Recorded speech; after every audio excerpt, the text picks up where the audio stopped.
Hello everyone, this is Moumita. Welcome all of you to my channel. Today I will discuss all the details regarding विश्व Bharti MTS exam.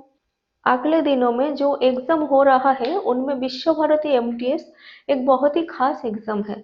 सबके मन में एक ही सवाल है कि एग्जाम कैसे होगा, सिलेबस क्या है, एग्जाम का पैटर्न क्या होगा, स्किल टेस्ट और ट्रेड टेस्ट होगा कि नहीं होगा। आप सब ने मुझसे बहुत सारे सवाल किया है। मैं कोशिश करूंगी ज़्यादा से ज़्यादा सवालों का जवाब देना इस वीडियो में। और मैं परीक्षा के डेट के बारे में कुछ बोलना चाहती हूँ।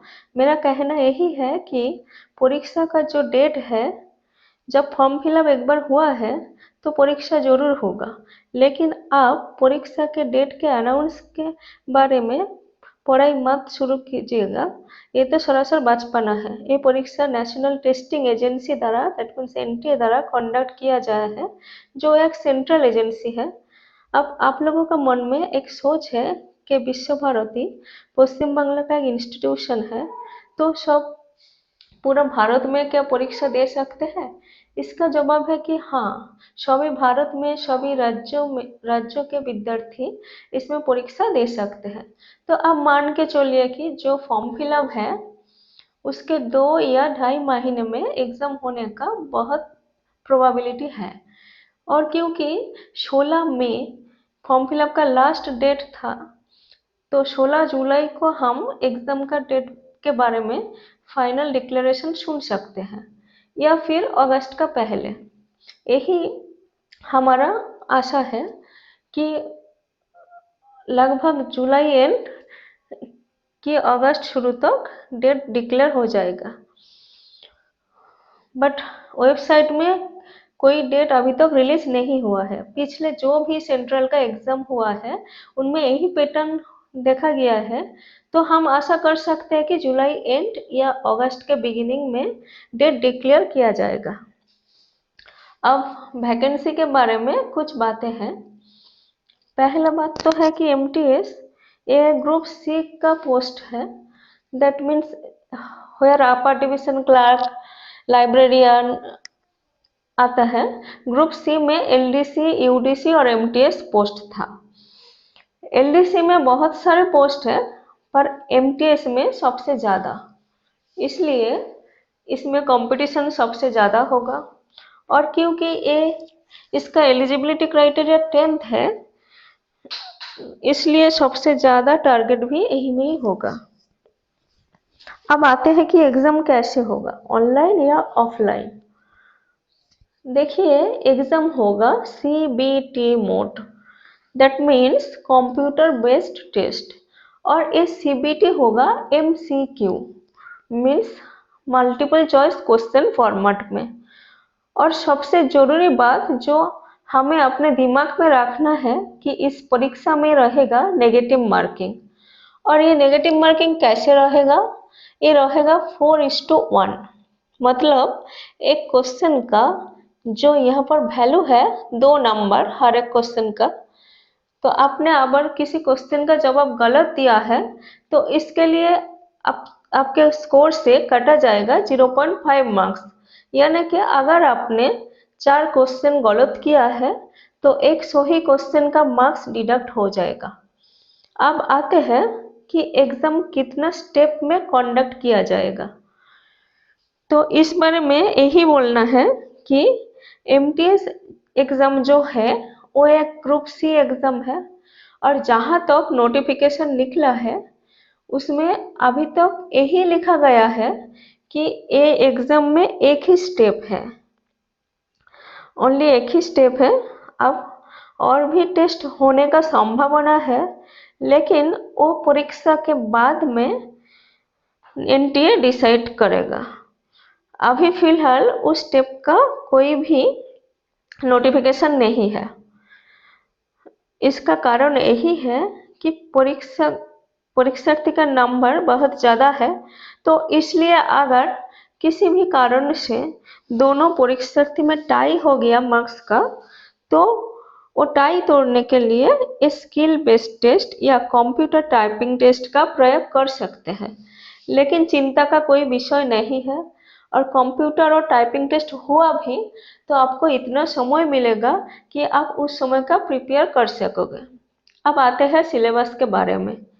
ये पहली बार ऐसा हुआ है कि सेंट्रल के एग्जाम में कई सारे स्टेप्स नहीं है, बस एक ही पेपर है और इस परीक्षा के बाद कोई इंटरव्यू राउंड भी नहीं है। बस एक एक ही पेपर का परीक्षा देना है और उसका मान है 300 मार्क्स, जिसके स्कोर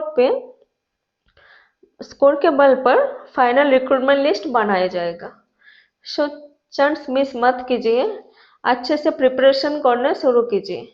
मैं सिलेबस और क्या क्या किताब पढ़ना है अगले दिन बता दूंगी।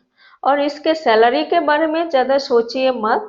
जो बेसिक पे 5200 लिखा है वो हकीकत में कम नहीं है। वो जो लिखा है वो ग्रेड पे है, उसके साथ HRA DA मेडिकल ऐड होगा, हर साल इंक्रीमेंट होगा, जिसके दौरान कुछ ही सालों में आपका सैलरी एक बहुत इज्जतदार सैलरी से माना जाएगा और आपको सेंट्रल गवर्नमेंट में सारे जो सुविधा है वो भी उपलब्ध होंगे। इसमें इसका स्टैंडर्ड जो माध्यमिक है या क्लास 10 है, लेकिन इसको नज़रअंदाज मत कीजिए। और इसका क्वेश्चन का जो स्टैंडर्ड होगा, आप में से जिन्होंने SSC MTS दिया है वो बहुत अच्छे से समझ सकते हैं। इसीलिए जो SSC MTS exam regular basis पे दे रहे थे उनके लिए थोड़ा सुविधा होगा। अब 14 जून को SSC MTS का फॉर्म फिलअप शुरू होगा, तो इन दोनों एग्जाम का प्रिपरेशन ऑलमोस्ट लगभग सेम ही है, तो और खर्चा भी ज़्यादा नहीं है, तो दोनों का भर लीजिए।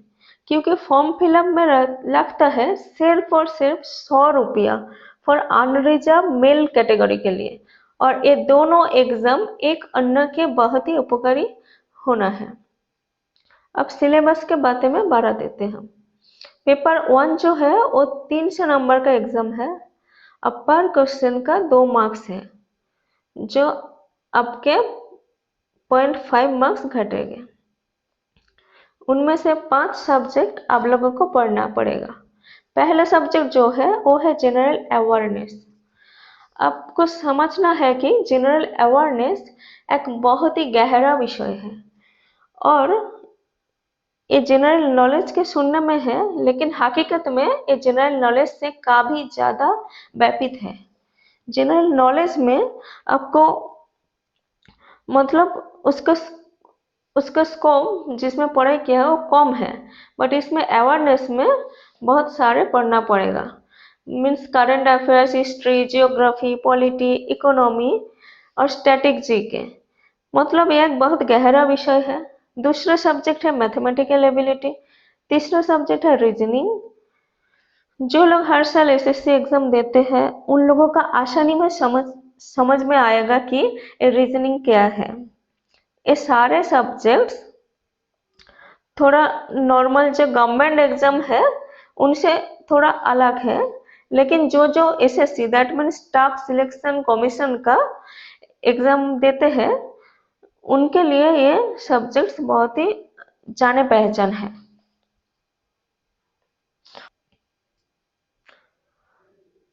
अब चौथा यह महत्वपूर्ण सब्जेक्ट है इंग्लिश और हिंदी। अब बहुत सारे लोगों का क्वेश्चन है कि ये एग्जाम हम बंगाली लैंग्वेज के दे सकते हैं हम। तो ये एग्जाम 2 ही भाषा में होगी, वो है इंग्लिश और हिंदी। क्वेश्चन पेपर सिर्फ हिंदी और इंग्लिश में सेट किया जाएगा और आपने जो भाषा चुना है वो भी सिर्फ इंग्लिश या हिंदी होगा। मतलब आपने अगर इंग्लिश चूज किया तो आप सारे जो पेपर्स है वो इंग्लिश या हिंदी में दे सकते हैं, और हिंदी भी चूज किया अगर मतलब लैंग्वेज पेपर हिंदी चूज किया तो भी आप सारे पेपर इंग्लिश या हिंदी में दे सकते हैं। कोई भी रीजनल लैंग्वेज में पेपर सेट नहीं होगा। अब मार्क्स डिवीजन के बारे में आते हैं।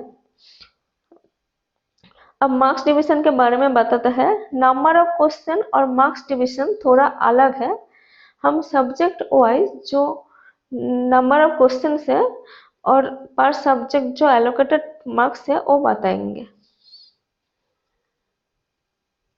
जनरल जनरल अवेयरनेस में आएगा 30 questions, mathematical ability 35, reasoning ability 35, English और हिंदी 30 क्वेश्चंस और कंप्यूटर में 20 क्वेश्चंस। फिर पर सब्जेक्ट कितने मार्क्स होगा? जनरल अवेयरनेस में 60 मार्क्स, मैथमेटिकल एबिलिटी में 70 मार्क्स, रीजनिंग में 70 मार्क्स, हिंदी और इंग्लिश लैंग्वेज में 60 मार्क्स और कंप्यूटर में 40 मार्क्स। तो फिर कुल मिला के क्वेश्चन है 150 और नंबर हुआ 300। तो फिर सवाल है 150 और टोटल मार्क्स है 300। मैंने बोल दिया है कि अगस्त के करीब एग्जाम होगा, बट आपने अगस्त मान के मत चलिए, अपने मान के चलिए कि जुलाई में भी एग्जाम होगा। जो साइंस बैकग्राउंड का स्टूडेंट है वो सोच रहा है कि मैथ्स और रीजनिंग तो हो जाएगा, थोड़ा इंग्लिश और कंप्यूटर देख लेंगे। उनको बता दें कि डिफरेंस आएगा जनरल अवेयरनेस में।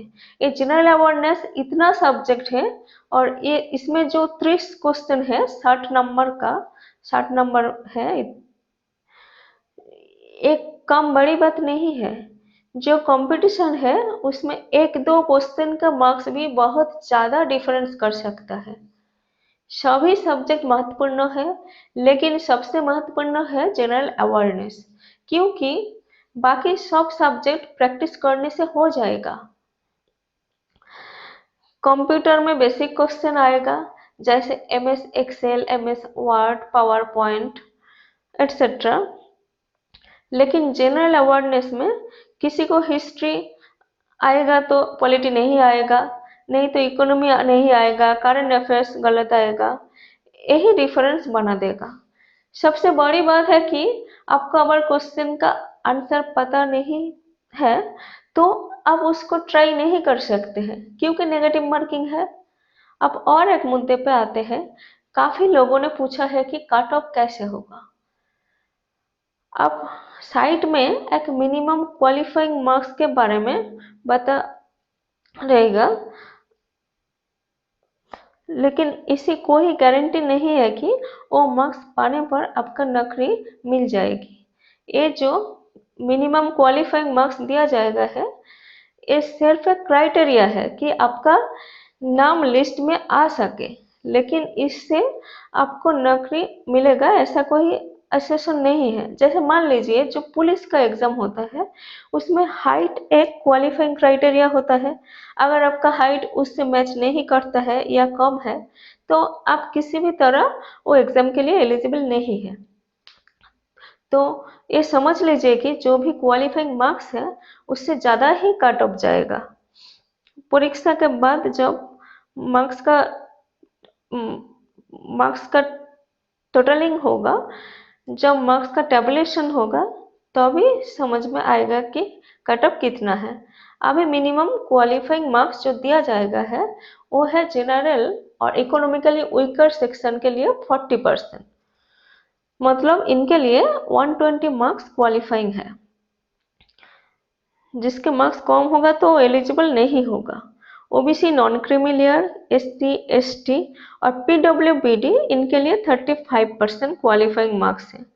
अभी आप कट ऑफ के बारे में जानना चाहते हैं, वो एग्जाम से पहले नहीं किया जा सकता। ये एग्जाम होगा उसके बाद एनालिसिस करके बताना संभव होगा।